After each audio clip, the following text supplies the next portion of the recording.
Hey, it is your buddy, Peace and Harmony with you here today. Much love going out to all the beautiful, empowered harmonizers.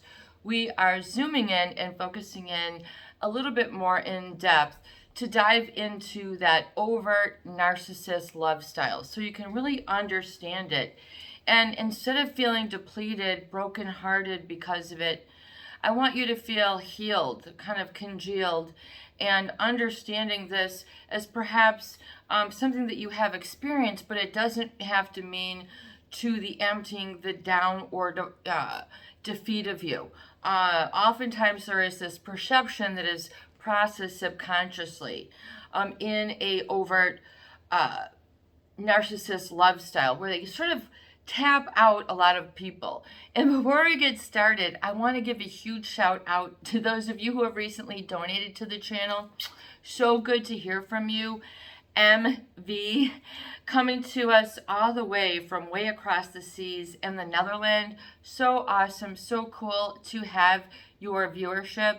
And I believe that this is a loyal viewer. Thank you so much for your recent donation and support of the channel. It is so amazing and awesome to be able to share this message way across the globe, different time zones and such. To get to Netherlands from the US here, you're looking at a very long airplane flight, 16 hours, double, triple. I've had family members who have been there. Okay, journey of a lifetime. It's such an honor and a privilege to be able to come and have these discussions where in the privacy of these videos we can explore some things that maybe don't make sense to you, but you need to sort of come into understanding for yourself, not as how you perceive other people understand things, but so you can kind of arrive at a new aha, I get this now. And instead of feeling inadequate, you're feeling sort of a competency within. So we want to kind of dive in a little bit more in depth into the overt narcissist love style. What does it look like? What does it feel like? How can you identify it? How can you put on the brakes and go, you're like not heading into that, that S pile. You're going to steer away. And even though it might look a lot, according to what other people are supporting into or otherwise having a commitment to, and you're kind of looking at it askance, it doesn't sit with you right, it makes you uncomfortable. Something about you has a moral finding, and it's up to you to tap into it. You ride a horse of gold. You are on that horse of gold, and when you realize that, you kind of then can champion your life and ride on to victory because you realize you have something more valuable within that is untapped by an overt narcissist love style. So getting a little bit more into what it looks like. An overt narcissist, indubitably, without a doubt, beyond the shadow of a doubt, has this sort of very obvious out there conceit about them. Okay, you can't peel these people nose off of the height when they're talking to you, as if they should bend their heads down, and to smell you would be to smell some sort of rubble. I mean, they just act. It's a act of conceit, and arrogance. So these are your obvious people who, you see these people. They just feel like they can just walk right over people as if they own the road. You see these people driving. In love, basically, it's just like, I'm gonna look into you into sort of like, they have a list of qualifications, almost like a prenuptial, which they're going to be taking and sort of until you figure out what they're doing, until you figure out that you're being depleted, until you figure out that you're being left in the shadows of their limelight. So these people do not share their created limelight. In other words, it is far superior, and before you sort of get into it, they you'll have to pay the price. And that oftentimes is lack of self-admiration, lack of credit to oneself, sort of a sacrificing or a surrender of this to be available for an overt, you know, to be available for this sort of overt narcissist love style who has a pathological sense of their self-importance 24/7, have an insatiable need, meaning it doesn't get satisfied. It's not like, okay, you're finally, you finally got that one award at work. Maybe we can retire now, honey. It's looking good. They have an insatiable need. It cannot be quenched. Okay, they're a constant thirst, a desire, a fire that doesn't go out. You're like, it's kind of extreme, but they might be heralded, lauded for how extreme they are. I heard a statement from a former astronaut that defines courage as doing something even though it causes you physical injury. I don't think physical injury, self-sacrifice, self-sabotage, and sort of being in what is known as sort of an emotional shadow, playing second fiddle, 58th fiddle, while they're always got number one. You don't know how to do anything. Any wins are by default of theirs. For example, they might be into hunting a very special type of item, and you just have to be there in tow, put up and shut up. And your needs, if your needs should be satisfied because you're satisfying their needs. In other words, your needs go out the window, out the back door, rolling around in the sagebrush of the lands of Wyoming, never to be rooted, always to be blown with the wind. And so this, you're not an emotional tumbleweed. An overt narcissist just wants you to sort of roll with their wind, stand on their coattails as if they don't know it already. These are the people who will let you know that they have, the superior self. These are the people who hurt you, who treat you as a dumb, the arrogance, conceit. What does conceited mean? I mean, you know it when you see it, but we're going to look this. These are the people who feel they have the audacity to talk over you, never let you get a word in edgewise, and you're just really kind of feeling in the 50 Shades of Grey. Although this ain't tantalizing, you're losing your penmanship, you're losing your heralding of your own self, you're sort of being drowned out by their emotional neediness and the devoid and default of your own. And they make it seem as if that is what the program is, as if they have a dynasty and you have to just concede, give in, that is in the name of love, to look up to a parent, an elder. You're sort of living, in this unspoken contract of self-denial. That is self-denial is required to keep that conceited relationship intact. Why?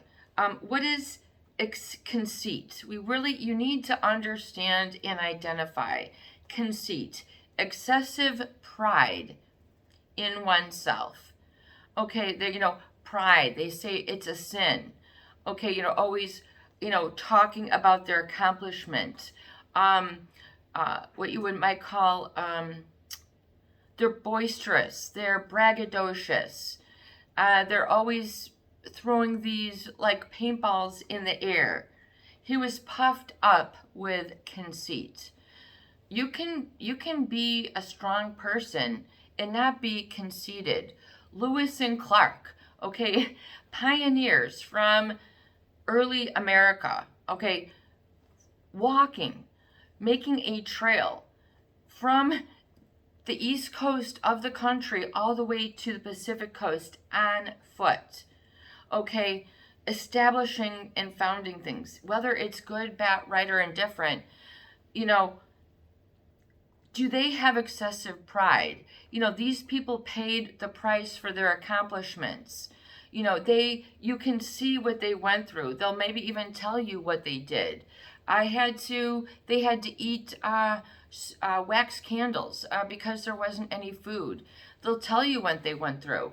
People who have been through certain tragedies will tell you what they've been through. So we need to sort of toughen up and look a little bit at this sharp end, as a viewer so aptly put it, of a narcissist lifestyle. I mean, it's sort of like you're always on a pointed speech, conceit, overt narcissist, excessive pride in oneself, flaunting, flaunting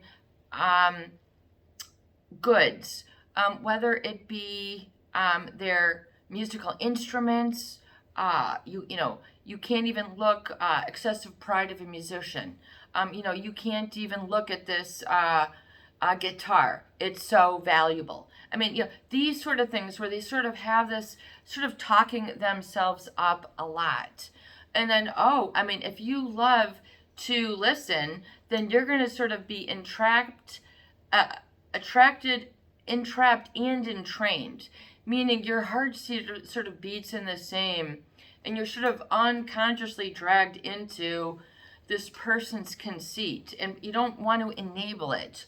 So, you might be like, oh wow, that's amazing, and like you're validating, but that it doesn't stop there. It never seesaws back and forth. It's just like your whole role you're assigned to in their declaration of their dominion script, which you didn't know you walked into. For all you know, you're yourself with a desire, fractioned off. You might have a fraction of that herd, but you don't feel as a whole person when you're really interacting with a person of conceit, vanity, narcissism, self-admiration.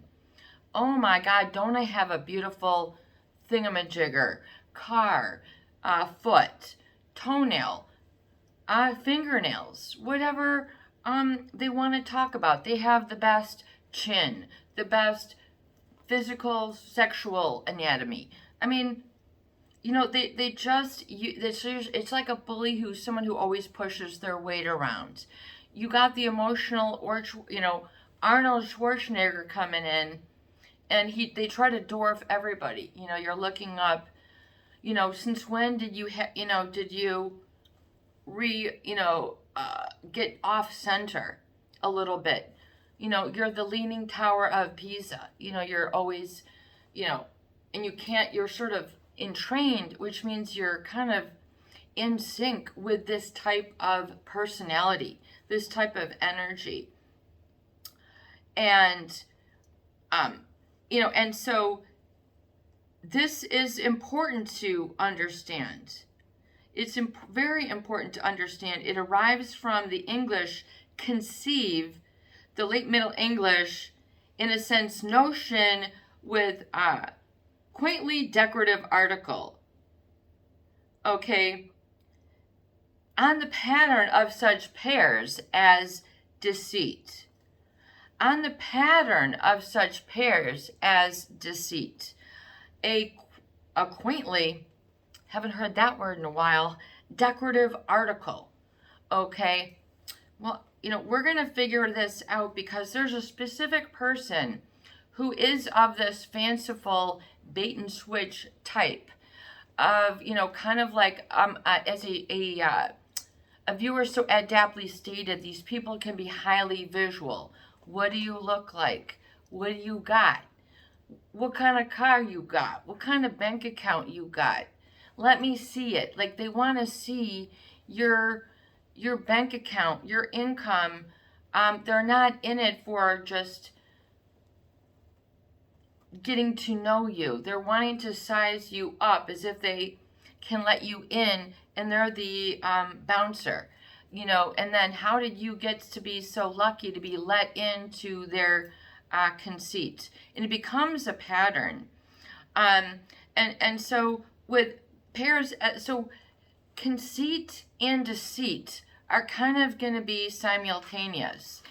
So in fact, these people, they can be, they will, when you get someone who is very severe, they can just say any lies that they want to speak into existence, expect it to be believed, and they will threaten other people.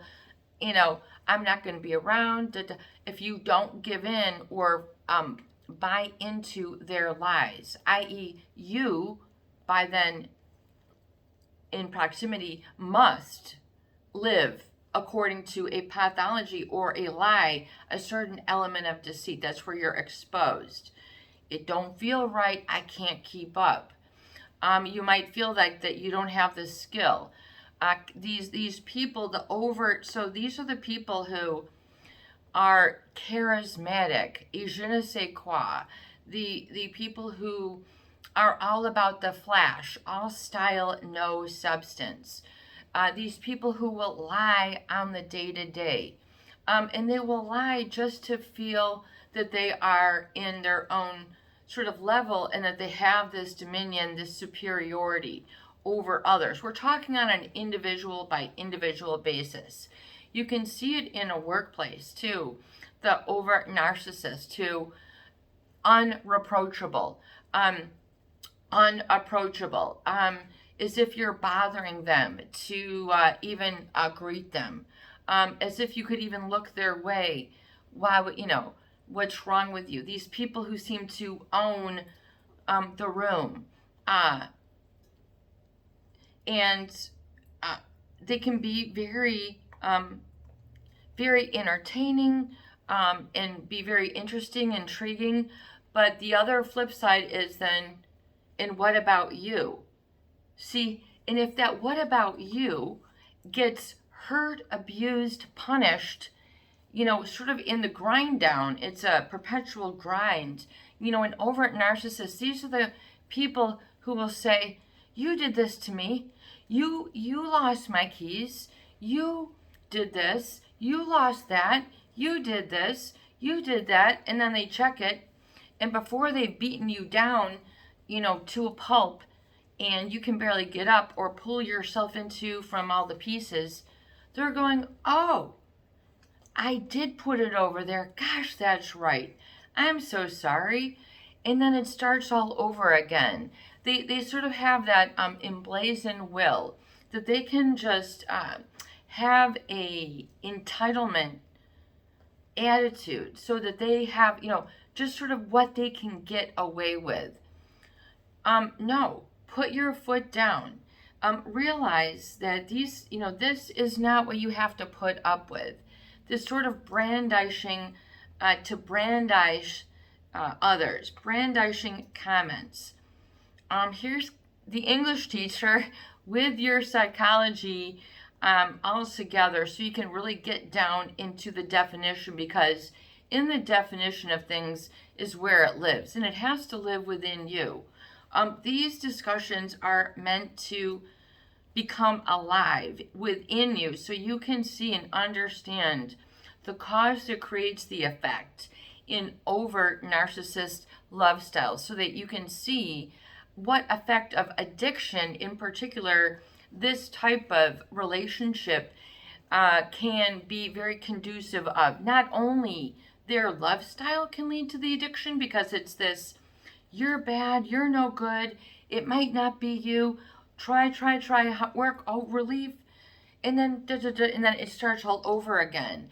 And then people then misinterpret this abuse as, this is what love might be.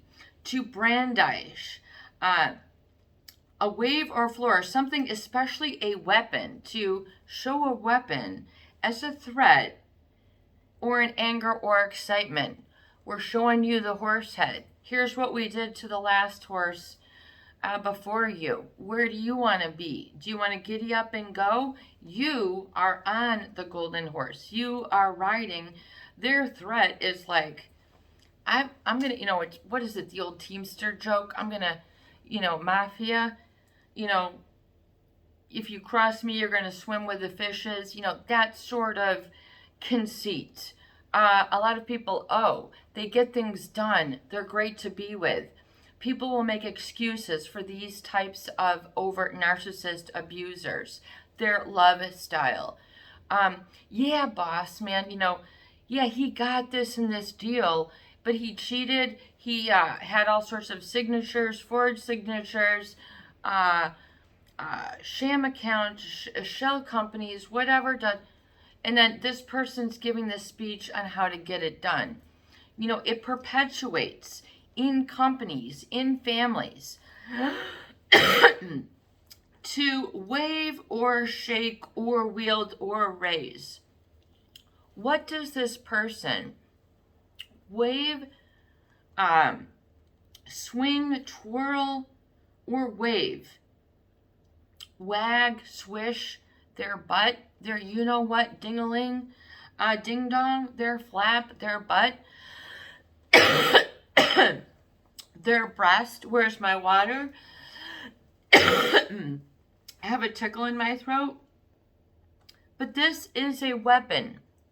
They're not showing you, you know, here's the flowers I got for you. Here's the plane ticket I got for you. Excuse me. Do we need to hit pause? Excuse me. We're gonna wrap this up because I'm having kind of a cough attack, and we're gonna circle up a little bit more on the covert love style here in just a moment. This is your buddy, Peace and Harmony, with you here today. I hope that these videos do help. Please share, please subscribe. For goodness sake, please donate for more great tools, videos, discussion, and support. Peace out. Have a beautiful day. I'll see you on the next video.